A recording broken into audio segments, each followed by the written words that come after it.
അപ്പൊ നമ്മളെ ഒരു സംഭവം പറിക്കാൻ വന്ന കേട്ടോ. നമ്മുടെ മലയാളികൾക്ക് മുറ്റത്തെ മുല്ലയ്ക്ക് മണമില്ല എന്ന് പറയില്ലേ, അതേപോലെയാണ് നമ്മുടെ വീട്ടിലൊക്കെ പറമ്പിലൊക്കെ ഉണ്ടാകുന്ന ഒരു സംഭവമാണ് ശംഖുപുഷ്പട്ടോ. ഇതിന്റെ ഗുണങ്ങൾ അറിഞ്ഞാൽ നിങ്ങൾ ശരിക്കും ഞെട്ടും. അത്രയും ഗുണങ്ങളാണ് ഇതിന്റെ. ഇല മുതൽ വേര് വരെ എല്ലാം ഗുണങ്ങളാണ്. അപ്പൊ എന്തൊക്കെയാണ് സംഭവം, ഇത് എങ്ങനെയാണ് കഴിക്കേണ്ടതെന്നൊക്കെ നമ്മൾ പറഞ്ഞുതരാം കേട്ടോ.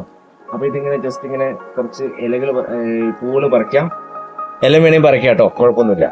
അത് നമ്മൾ കാണിച്ചു തരാം എങ്ങനെയാ സംഭവം ഉണ്ടാക്കുകയാണ് കേട്ടോ. ഇങ്ങനെ റെഡി ആക്കേണ്ടത് ഞാൻ പറഞ്ഞു കേട്ടോ. അപ്പൊ നമ്മളിങ്ങനെ ശംഖുപുഷ്പം ഇങ്ങനെ വാഷ് ചെയ്ത് വെച്ച് റെഡി ആക്കിയിട്ടുണ്ട്. അപ്പൊ ഇത് നമ്മളൊരു ഗ്ലാസ് എടുത്തിട്ട് ജസ്റ്റ് 2-3 ഇതിലേക്ക് ഇടാം. പവർ ഇട്ടതിന് ശേഷം നല്ല ഹോട്ട് വാട്ടർ ഇങ്ങനെ ഒന്ന് മിക്സ് ചെയ്ത് കൊടുക്കാം.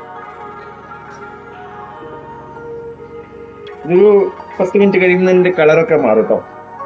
ജസ്റ്റ് ഇങ്ങനെ മിക്സ് ചെയ്ത് കുറച്ച് നേരം വെച്ചാൽ തന്നെ നമുക്ക് അതിന്റെ ഒരു നല്ലൊരു ബ്ലൂ കളർ കിട്ടും കേട്ടോ. ഇങ്ങനെ നല്ലൊരു ബ്ലൂ കളർ കിട്ടും കേട്ടോ. അപ്പൊ ഇത് ഇങ്ങനെ തന്നെ കുടിക്കാൻ വേണമെങ്കിൽ നിങ്ങൾക്ക് ഒരു മേജിക് കാണിച്ചു തരാം. ജസ്റ്റ് ലെമൺ ഒന്ന് മിക്സ് ചെയ്യാൻ, ലെമൺ ഹണിയൊക്കെ മിക്സ് ചെയ്യാം കേട്ടോ. അപ്പൊ ഇതിന്റെ ഒരു കളർ ചേഞ്ച് ആവാൻ നിങ്ങൾക്ക് കാണാൻ പറ്റും കേട്ടോ. നമ്മളിപ്പോ ട്രെൻഡിങ് ആയിട്ടുള്ള വീഡിയോ ഒക്കെ ഉണ്ടല്ലോ, അതേപോലെ നമുക്കിങ്ങനെ ട്രെൻഡിങ് ആക്കാം. അതായത് ഇതിന് കളറൊക്കെ മാറിയിട്ട് വേറൊരു കളറിലേക്ക് കാണില്ലേ. അപ്പൊ ഇതിങ്ങനെയും കുടിക്കും. ഇതിന്റെ ഗുണങ്ങൾ എന്ന് പറഞ്ഞാൽ നമ്മുടെ സ്കിന്നിന് നല്ലതാണ്, അതുപോലെ തന്നെ നമുക്ക് ആന്റി ഓക്സിഡന്റ് ആണ്, ഹെയറിന് നല്ലതാണ്, മെറ്റബോളിസം വർദ്ധിക്കാൻ നല്ലതാണ്, ബ്ലഡ് പ്രഷർ ഉള്ളവർക്ക് നല്ലതാണ്. ഇങ്ങനെ ഒരുപാട് ഗുണങ്ങളുണ്ട്. അതുപോലെ തന്നെ വെയിറ്റ് ലോസ്, നമ്മൾ ജിമ്മിൽ പോയി കഷ്ടപ്പെടുന്ന ആളുകളൊക്കെ ഇല്ലേ, അതൊക്കെ ഇവരെ കുറിച്ച് വെയിറ്റ് ലോസ് ഒക്കെ നമുക്ക് എന്താ പറയാ, വെയിറ്റ് ഒക്കെ കുറയ്ക്കാൻ നല്ലതാണ് ഇത്. അങ്ങനെ ഒരുപാട് ഗുണങ്ങളുണ്ട്.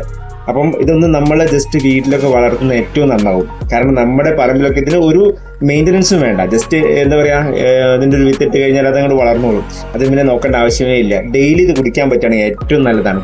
അപ്പം നമുക്ക് ഒരുപാട് എന്താ പറയാ, കൊറോണ പോലത്തെ ഒരുപാട് വൈറസുകൾ നമ്മുടെ നാട്ടിലേക്ക് വന്നുകൊണ്ടിരിക്കുന്നുണ്ട്. അപ്പോൾ അതിനൊക്കെ നമുക്ക് പ്രിവെന്റ് ചെയ്യാനൊക്കെ ഈ ഒരു ആന്റി ഓക്സിഡന്റ് ഉള്ള ഈ വെള്ളം ഡെയിലി കുടിക്കുന്നതൊക്കെ ഏറ്റവും നല്ലതാണ് കേട്ടോ.